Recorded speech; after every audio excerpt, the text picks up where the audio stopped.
इस वीडियो में हम न्यूक्लियर वेपन्स के साथ जुड़ी हुई जो भी इम्पोर्टेंट इन्फॉर्मेशन है उसको कवर करेंगे कि न्यूक्लियर वेपन्स कैसे सबसे पहले टेस्टिंग पे आते हैं, कौन कौन सी कंट्रीज़ हैं जो इसे एक्वायर करती हैं और कौन सी ऐसी कंट्री है जो बड़ा दिल दिखाती है कि न्यूक्लियर वेपन को एक्वायर भी करती है लेकिन उसके बाद अपने न्यूक्लियर वेपन्स को गिव अप भी कर देती है। इसके साथ हमें ये भी समझना ज़रूरी है कि जो इंटरनेशनल रिलेशन के स्कॉलर्स हैं वो न्यूक्लियर वेपन्स को लेकर अपनी क्या राय देते हैं, क्या आर्ग्यूमेंट्स करते हैं, न्यूक्लियर वेपन्स को लेकर क्या क्या डिबेट्स है, कौन से स्कॉलर मानते हैं कि न्यूक्लियर वेपन्स होने चाहिए, कौन से स्कॉलर मानते हैं न्यूक्लियर वेपन्स नहीं होने चाहिए। इस वीडियो को हम एंड करेंगे न्यूक्लियर डिसआर्मामेंट जो भी ट्रीटीज़ अब तक आ चुकी है उन सभी को हम डिटेल में समझेंगे इस वीडियो के एंड में।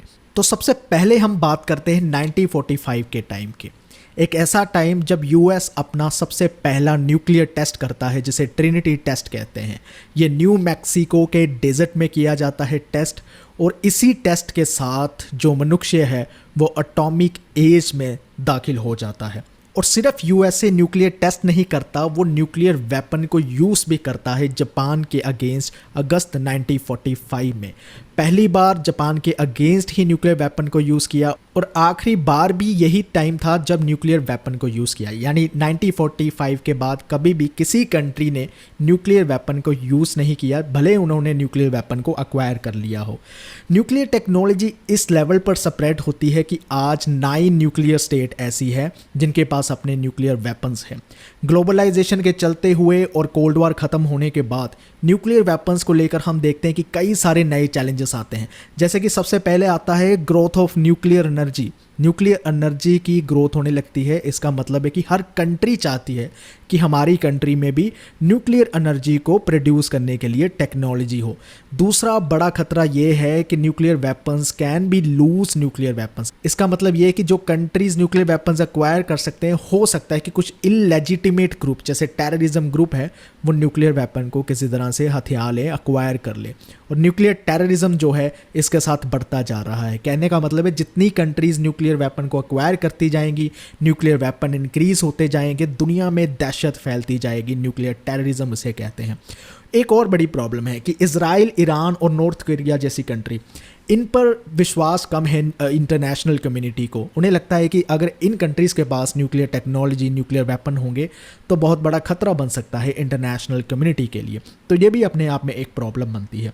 अब हमें यह समझना है कि 1945 के बाद न्यूक्लियर प्रोलिफरेशन कैसे होती है, कैसे जो है न्यूक्लियर वेपन बढ़ता जाता है। सबसे पहले तो स्टेट जो है इतनी टेक्नोलॉजी डेवलप कर लेते हैं कि वो इंटर कॉन्टिनेंटल ब्लास्टिक मिसाइल डेवलप कर लेती है जिसकी रेंज 5000 किलोमीटर से भी ज़्यादा होती है किसी पर अटैक करने के लिए। इसी तरह सबमरीन लॉन्च्ड ब्लास्टिंग मिसाइल भी डेवलप कर लेती है। अलग अलग मिसाइल्स न्यूक्लियर वारहेड्स को डिलीवर करने के लिए डेवलप करती है। कोल्ड वॉर के टाइम पर न्यूक्लियर वेपन्स इसलिए डेवलप किए जाते थे ताकि न्यूक्लियर डेटरेंस को अचीव किया जाए। इसका मतलब है कि अगर यूएसए ने न्यूक्लियर वेपन को एक्वायर किया तो यूएसएसआर भी करेगा।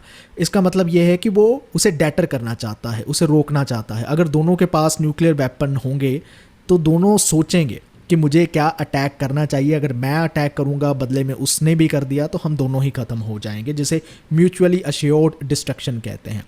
तो यूएसए ने कुछ स्ट्रैटेजी अडॉप्ट की न्यूक्लियर वेपन्स को लेकर, क्योंकि सबसे पहले न्यूक्लियर वेपन भी इन्होंने एक्वायर किए थे और इन्होंने ही एक स्ट्रैटेजी अडॉप्ट की कि यूएसएसआर को कैसे रोकना है। ये स्ट्रैटेजी कोल्ड वॉर के टाइम उन्होंने खासकर यूज़ किए थे कि सोवियत यूनियन को रोकने के लिए। सबसे पहली स्ट्रैटेजी आती है काउंटर फोर्स स्ट्रैटेजी। इसका मतलब है कि न्यूक्लियर वेपन से सोवियत यूनियन के जो मिलिट्री एसेट्स हैं, जहाँ पर मिलिट्री एसेट्स हैं, जहाँ न्यूक्लियर पाइल्स पड़े होंगे, उन पर अटैक करना। और दूसरी स्ट्रैटेजी है काउंटर वैल्यू स्ट्रैटेजी। इसका मतलब ये है कि जो भी इंडस्ट्रीज़ है सोवियत यूनियन की, जहाँ कोई पॉपुलेटेड सिटीज़ हैं, उन पर अटैक करना। और तीसरा है एक्सटेंडेड डेटरेंस। इसका मतलब है कि अगर उस स्टेट पर यूएसएसआर के द्वारा अटैक किया जाता है, जो स्टेट जो है अलाय है यूएसए का, तो यूएसए जो है उस स्टेट को बचाने के लिए भी यूएसएसआर पर अटैक कर सकता है। इसे कहते हैं अपने डेटरेंस को यूएसए जो है एक्सटेंड कर सकता है। धीरे धीरे बहुत सारे न्यूक्लियर क्लब में जो है कंट्रीज़ ज्वाइन करने लगी हैं और इसके साथ जो कंट्रीज़ ज्वाइन करती है उनको हम P5 नेशन कहते हैं, मतलब परमानेंट 5।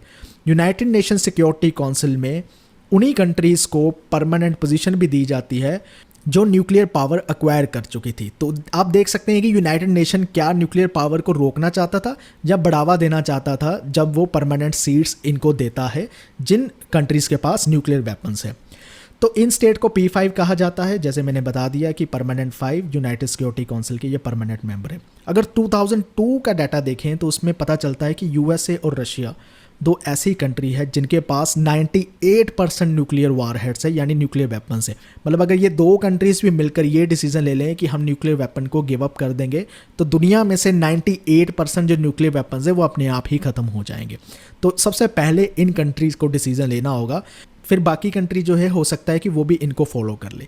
नेक्स्ट जो है वो है न्यूक्लियर वेपन कब कब टेस्ट किए जाते हैं, किन किन कंट्रीज़ के द्वारा। ये बहुत इंपॉर्टेंट है हमारे एग्जाम के लिए। जैसे 1945 USA ने, 1949 सोवियत यूनियन ने, 1952 ग्रेट ब्रिटेन ने, 1960 फ्रांस ने और 1964 में चाइना ने।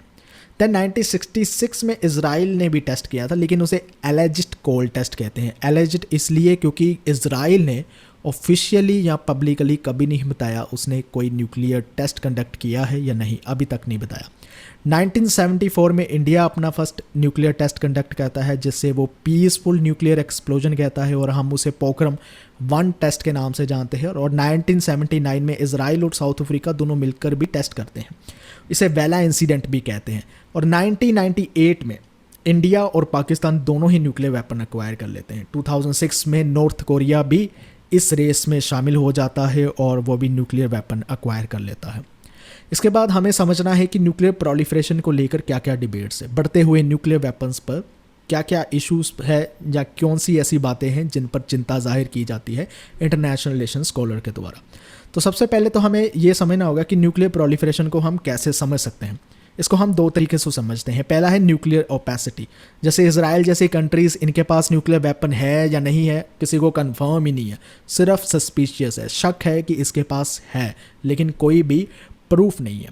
लेटेंट न्यूक्लियर कैपेसिटी उसे कहते हैं कि एक कंट्री के पास न्यूक्लियर टेक्नोलॉजी को डेवलप करने के लिए एक इंफ्रास्ट्रक्चर है और वो इंफ्रास्ट्रक्चर को यूज़ करते हुए कभी भी न्यूक्लियर वेपन को डेवलप कर सकता है। जैसे कि जापान को डिस्क्राइब किया जाता है कि जापान एक ऐसी कंट्री है जो 5 मिनट दूर है सिर्फ न्यूक्लियर वेपन एक्वायर करने से।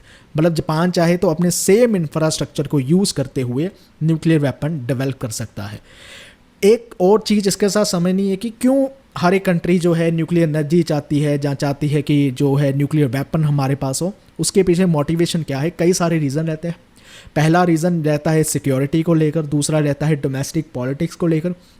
डोमेस्टिक पॉलिटिक्स का मतलब है हर लीडर, हर गवर्नमेंट चाहती है कि हम अपने लोगों को बताएं, देखो हमने अपने कंट्री को जो है न्यूक्लियर पावर में बदल दिया है, विश्व में हमने नाम कमाया है। सो इसकी वजह से कुछ वोट बैंक पॉलिटिक्स में इसमें चलेगी। नॉर्म्स को लेकर कि इंटरनेशनल लेवल पर सभी कंट्रीज़ जो है न्यूक्लियर टेक्नोलॉजी को डेवलप कर रही है, तो उस नॉर्म्स के चलते हुए भी फॉलो करते हैं।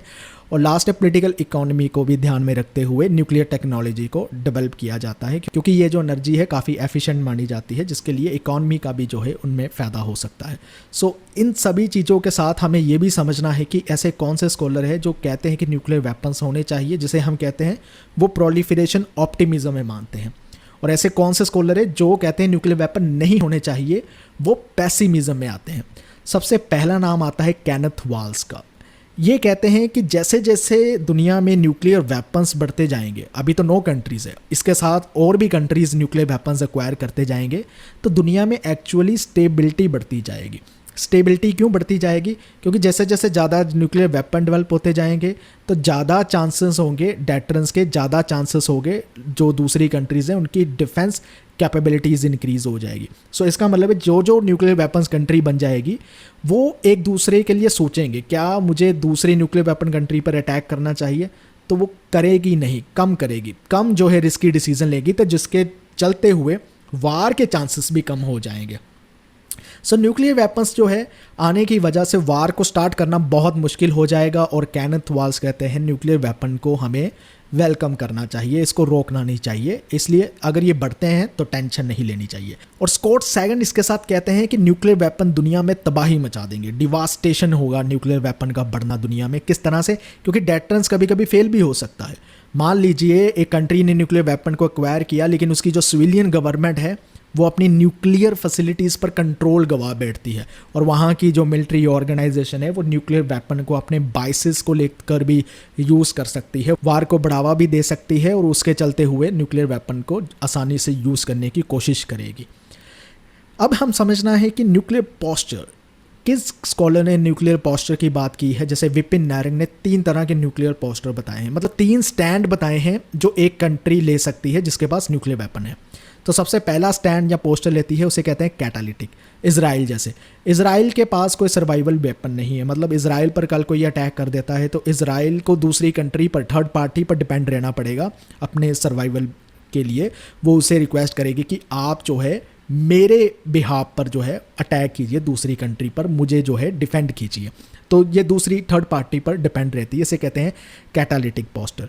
फिर आता है अश्योर्ड रिटेलिएशन। अश्योर्ड रिटेलिएशन का मतलब है अगर एक चाइना, इंडिया जैसी कंट्रीज़ है, उन्होंने ये पोस्टर अडॉप्ट किया, अगर इन पर अटैक होता है कल को तो इनके पास सर्वाइवेबल वेपन है, मतलब इनके पास इतनी इंश्योरिटी है कि अगर इन पे अटैक होता है ये रिटेलिएट कर सकते हैं, जवाब में दूसरी कंट्री पर भी जो है अटैक कर सकते हैं, उसे कहते हैं अश्योर्ड रिटेलिएशन। तीसरा है असिमेट्रिकल एस्केलेशन। पाकिस्तान और फ्रांस ने इस पोस्टर को अडॉप्ट किया है।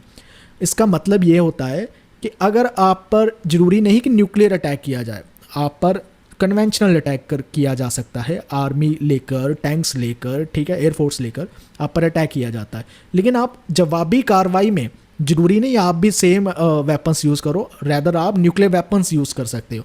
आप उस कंट्री के अगेंस्ट जिसने एक नॉर्मल सादा सा कन्वेंशनल अटैक किया है उसके अगेंस्ट आप न्यूक्लियर वेपन यूज़ कर सकते हो। तो ये 3 पोस्टर आपको ध्यान में रखने हैं। अब हमने समझना है कि कौन सी कंट्रीज़ हैं जिन्होंने न्यूक्लियर वेपन्स एक्वायर किए, बड़ा दिल दिखाया और कहा कि नहीं, हम पीस को प्रमोट करना चाहते हैं इंटरनेशनल लेवल पर और अपने न्यूक्लियर वेपन को गिव अप करते हैं।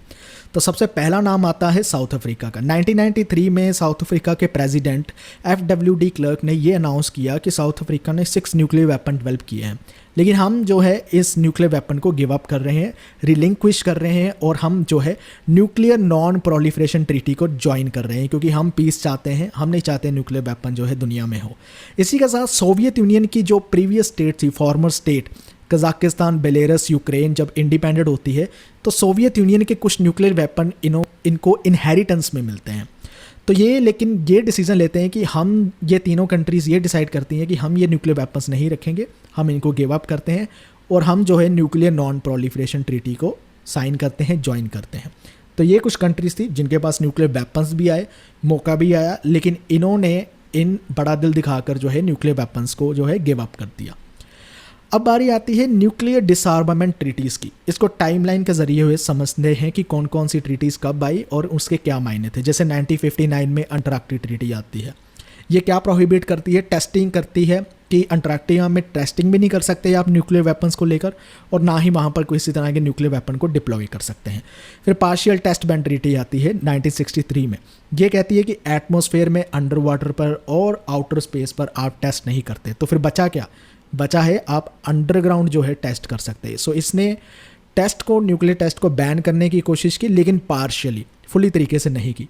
फिर से आउटर स्पेस ट्रीटी आती है 1967 में और जो स्पेस में वेपन्स को, न्यूक्लियर वेपन को डिप्लॉय किया जाता था उसको बैन करती है। 1968 में कंट्रोवर्शियल ट्रीटी आती है जिसे कहते हैं न्यूक्लियर नॉन प्रोलिफरेशन ट्रीटी।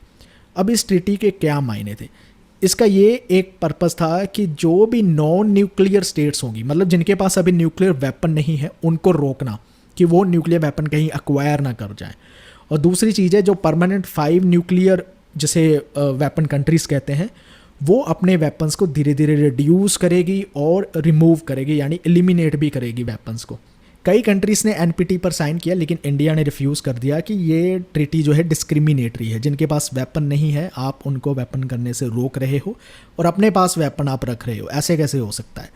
तो नेक्स्ट ट्रीटी आती है 1972 में। इसे कहते हैं strategic arms limitation treaty. USA और USSR साइन करते हैं। जो इंटरकॉन्टिनेंटल ब्लास्टिक मिसाइल है, उस मिसाइल के जो 1972 में इनके पास जितनी मिसाइल होगी सिर्फ उतनी रखेंगे। इस मिसाइल की जो नंबर है उसको और इंक्रीज़ नहीं करेंगे। इस ट्रीटी में ये साइन होता है।